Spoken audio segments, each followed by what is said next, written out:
Today we're back for what to buy and what to avoid this week in Grand Theft Auto Online. Now we have some pretty good stuff going on this week, so let's go ahead and get into it. But before we do, consider dropping a like and subscribing if you guys are new. I do this series every week. Starting us off this week, we have a brand new adversary mode added into GTA Online for the first time ever with the Mansion Raid. This seems really cool. I'm very excited to play it. It's a 4v4 mode, 2 teams, 4 players.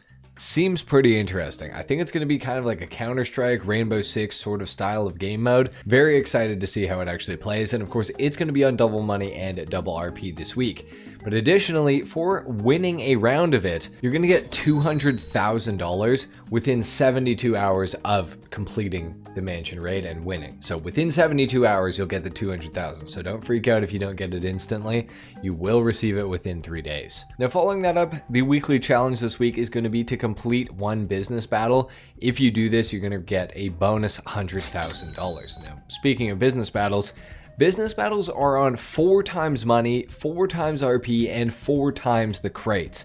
So if you get 1 crate, you're actually going to get 4 of whatever the good type is that you're getting in said business battle. So this is actually a really, really good bonus, honestly. So if you see these going on in free mode, I would definitely advise you to go and try to get at least 1 crate, if not 2. If nobody else is doing it, you might as well go and try to get all of them. You're going to get paid a lot of money. And those crates are going to be very valuable for your nightclub basement. So you need to own a nightclub in order to even do the business battles. So do keep that in mind. The community race series is on double money and double RP. So that's pretty cool. Definitely take advantage of that if you're interested. We also have G's Cash on double money and double RP this week as well. So that's going to be paying like 30K instead of 15K. So it's not the best bonus ever, but if you want to do it, it's some free, easy money. But probably the best bonus this week is going to be the double money on nightclub safe income. So every 48 minutes that you spend in GTA Online, your nightclub is going to produce $100,000 into the nightclub wall safe instead of the usual 50,000. So you're going to be making a lot of money with the nightclub safe this week. Now, one thing to keep in mind though is that the nightclub safe cap size does not increase when this bonus is going. So this means you're going to have to go to your nightclub every 2 days. Otherwise, you're going to be losing out on $50,000 because you're not going to get the second half of that 50 grand, obviously, if that makes sense. So check your nightclub every 2 in-game days. Every time you see 200,000 in your nightclub safe, go there, get that money, because next time you're going to lose out on that extra 50K, like I said. Now, in addition to these nightclub bonuses, we actually have the nightclub on discount as well. So the nightclubs are going to be 40% off, including upgrades and modifications to them. So you should be buying a nightclub this week if you don't have one yet.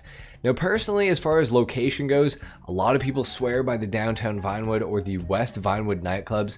I think they're good locations. For me personally, I have the Mission Row nightclub. Now, the reason for this is because most of my businesses are right around this sort of area. So it kind of makes sense. And the thing that I like about the Mission Row nightclub is that it's fairly well protected to get into the garage if you're playing in free mode or anything like that. There's alleyways and tall buildings around, so it's going to be hard for people in jets to kind of grief you around there. So that could be kind of useful if you want to consider that. The downtown Vinewood nightclub is sort of similar to that, and so is the West Vinewood nightclub, but not to the same effect as the Mission Row nightclub. So that's the one I would recommend personally, but get whichever one you think. The ones to avoid though, absolutely, Elysian Island nightclub, LSIA nightclub, Cypress Flats nightclub, any of these ones, basically anything south of the Mission Row nightclub, I would completely avoid. The other one that you could consider is a Del Perro nightclub, but a lot of the sale missions are going to take you up to Polito, and this is kind of in the wrong area for that. So I would recommend either getting either the Vinewood ones or the Mission Row nightclub personally. Now, as far as the upgrades go for the nightclub, basically the only thing that actually matters is the storage and adding the 4 extra floors of space to your storage facility, which is the nightclub basement. This is going to allow you to stack up more goods so you can do less sale missions, if that makes sense. Everything else, though, doesn't really matter at all. It's all cosmetic. I would personally avoid getting literally anything other than storage and maybe the extra garage floors, because those are kind of good to have too. Getting started with the vehicle discounts, under the 2-door section on Legendary Motorsport, we have the Cheval Taipan for $1,386,000. Please hear me when I say this. Do not buy this car. please do not buy this car. It has little to no customization, is absolutely terrible performance-wise, like one of the worst supercars in the entire game, I'm not kidding you. Now the reason for this is it's not just blind hate, it's not me just blindly hating, but the Cheval Taipan, the NTD XXR, the Overflood Tyrant, all three of those cars have engine resistance, meaning that the acceleration on these is stunted. It is terrible compared to vehicles that don't have engine resistance. Now, if you don't know what engine resistance is, basically when the car revs up and it gets to the top of the red line where it should shift, it just sits there for like 5 seconds and then it finally shifts and then goes and does it again and again, and it does that through all the gears.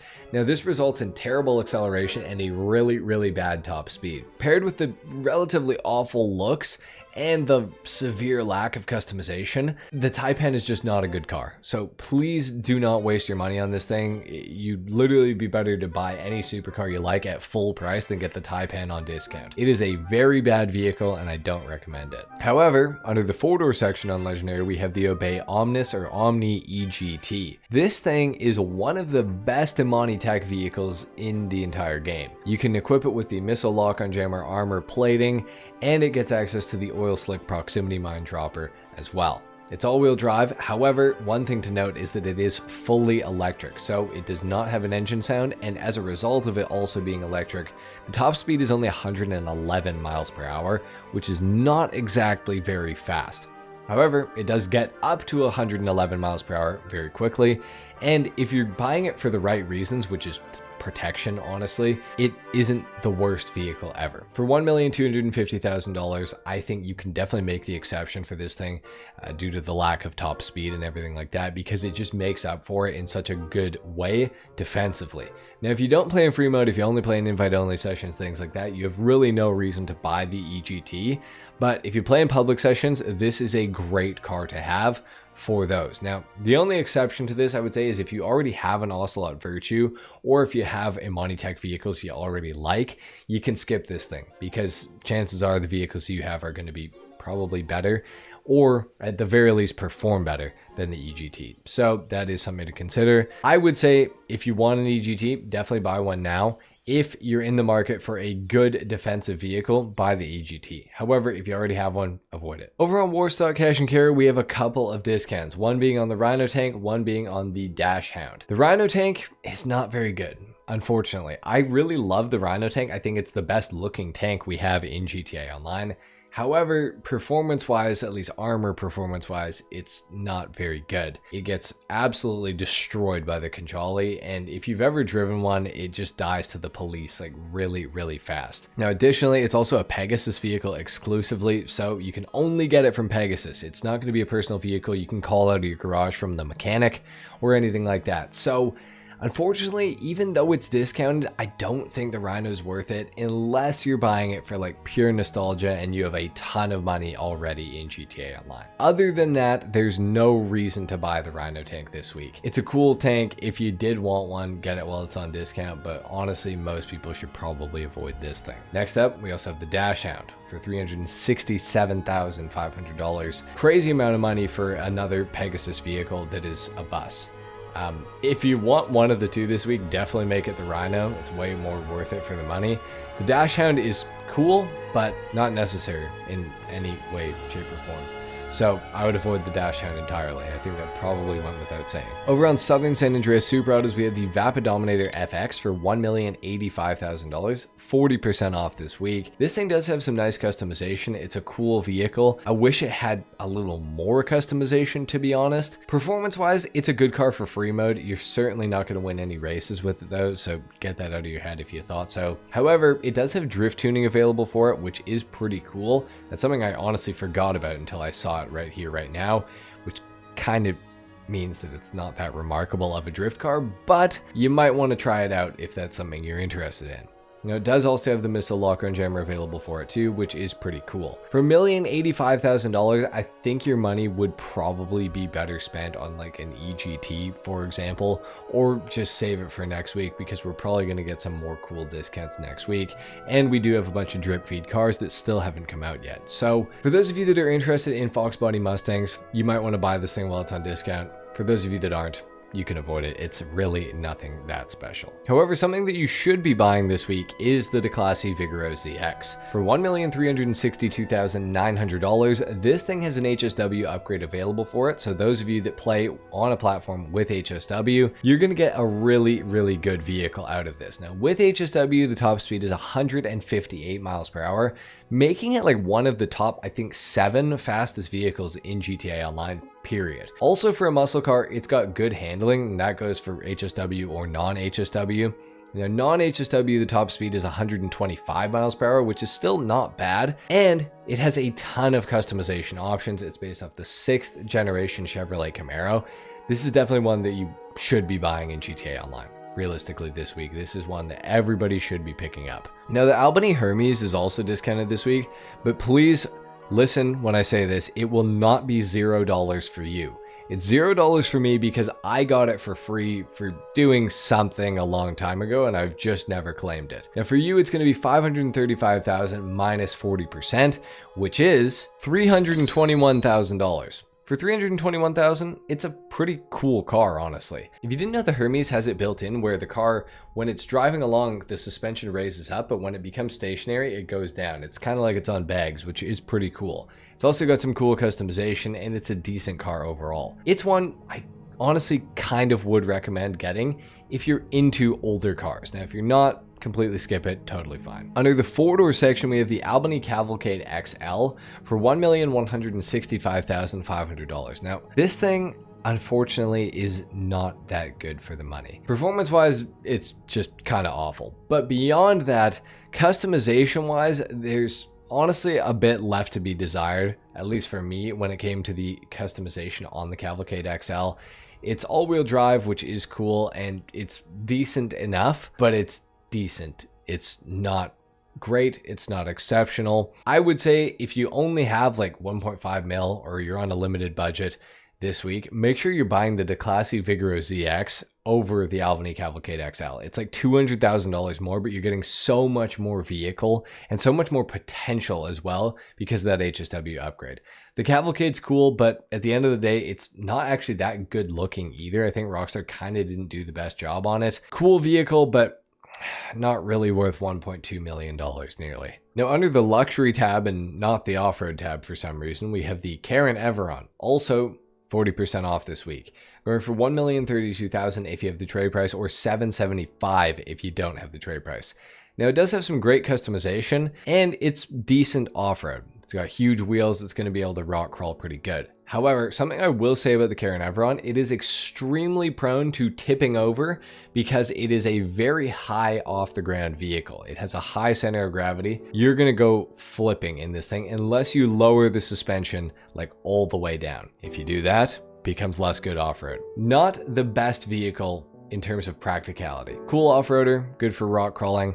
Other than that, wouldn't necessarily recommend it. It's a cool truck. It's got great customization, but at the end of the day, for over $1 million or $775,000, I just don't really think I can justify it for a vehicle you're going to use exclusively to go rock crawling with, unless you're into that. And if you are, you might want to buy it. Within the casino, we have the Declasse Impaler LX available to be won this week. Not a bad vehicle. If you can get it for free, definitely go for it. Within the LS car meet, we have the Grotti Italy GTO available to be won for free by placing top 2 for 4 days in a row in LS car meet series races. Now, if you have people that you can do this with, absolutely go for it. A free almost $2 million sports car that's one of the best sports cars in the entire game as far as non-HSW vehicles go. Customization wise, this thing's off the charts. It is fantastic. It's also a blast to drive. It's all-wheel drive. It's got a top speed of 128 miles per hour. It is a very, very cool car. You should absolutely try to win it this week. Within the LS car meet, we have 3 Grotti coupes available to be purchased in here. We have the Grotti Stinger, the Grotti GT500, and the Grotti Carbonizzaire. Now, out of the 3, I would absolutely get the Carbonizzaire. It is a removed vehicle, so you should definitely try to get it. The regular Stinger is going to go for $850,000, which is way too much money. I don't recommend that. The Grotti GT500 is $785,000, but the Carbonizzaire is a measly $195,000, and it's also a hardtop convertible, which is really, really cool. It's Sounds fantastic. You gotta have a Carbon as Air, guys. It is one of the best OG cars in GTA Online, so definitely try to buy that. And the HSW test ride within the car meet, the Anaceros X32 for $3.1 million. Crazy amount of money. Don't recommend it. At Simeon's, we have several different vehicles available. The Dubachi Rapid GT Cabrio is available in here for $172,000. So that's a pretty cool car. Get that one if you're interested. The Vapid Blade is $164,000. That's also a really fantastic car. Got the Canis Kalahari, don't recommend it, but it's 51 grand if you want it. And the Dundreary Landstalker XL for like $1.3 million, $1,230,000. Kind of crazy. Don't really recommend it, to be honest. I love the Landstalker XL, but it's so expensive. Get it on discount if you're going to buy it. And of course, the LCC Avarice as well for $136,000. Now, this thing does look really dope, but it is kind of a lot for a bike that's this style.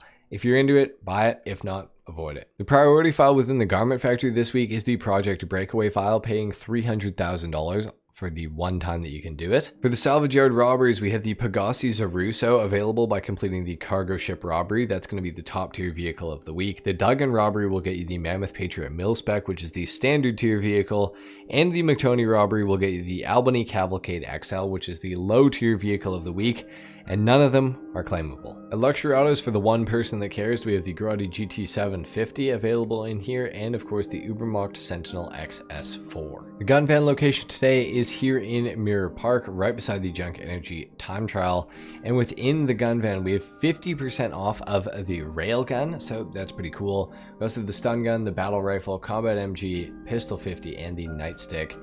For throwables, we've got proxies, stickies, and pipe bombs, and of course armor is discounted as well. Again, this will only be in this location the day this video is coming out, so don't look for it here tomorrow if you're watching, because it's not going to be here. For your time trials, we got the RC Bandito time trial, construction site 1 for today. Junk Energy today is sewer system. Your regular time trial is storm drain, and your HSW time trial this week is North Chumash to Palomino Highlands. So this is going to start right here, and it's going to end all the way across the map on this side right here. So there you guys have it. That's been it for what to buy and what to avoid this week in Grand Theft Auto Online. If you enjoyed the video, if you learned something, if you found it useful, consider dropping a like and subscribing if you guys are new. With that being said, I'll see you guys tomorrow in the money guide video for the week. So stay tuned. See you in the next one. Till then, take care. Peace.